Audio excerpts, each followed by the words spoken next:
Президентибиз өзү келди, өз колуна алды, өз карамагына. Анан азыр убактылуу 1 айга квартира таап, ошол өздүн кишилерин алып көчүрөбүз деди. Көчүрүп кетебиз деди. Анан балдардын баарына дайындалдым деди. Кудай буйруса, ар жагын өзү чечип берет президентибиз. Квартира алып берем деген.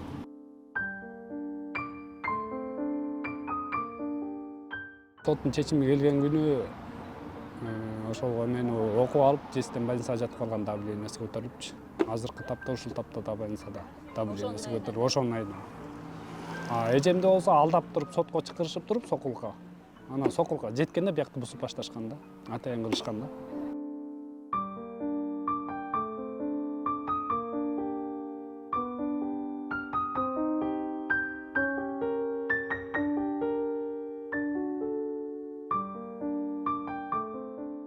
Эч кимге арызданбайбыз. Эми алар да биздин көргөн күндү көрбөсүн, анан эч кимге арызданбайбыз, эч кимге арыз жазбайбыз. Президентибиз карап атса, эми алардын үстүнөн жазганда, мен ойлойм, бул эженин үстүндөгү сотпу, же чоңдору, же депутатыбы, бул деле ортодо калды го деп ойлойм да, себеби өзүнүн күчү менен мынчалык кылмак эмес, жасалма документ мененчи. Бул эже ортодо эле калды го деп мен өзүмдүн жеке оюм ошондой да.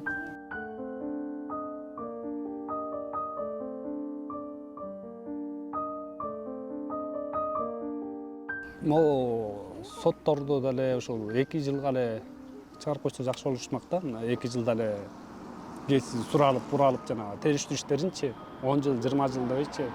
Себеби мен маяктан угуп атам, улам келип менден совет сурап атышат, эмне болуп атат депчи. Бизде болгон кишилер аябай көп экен.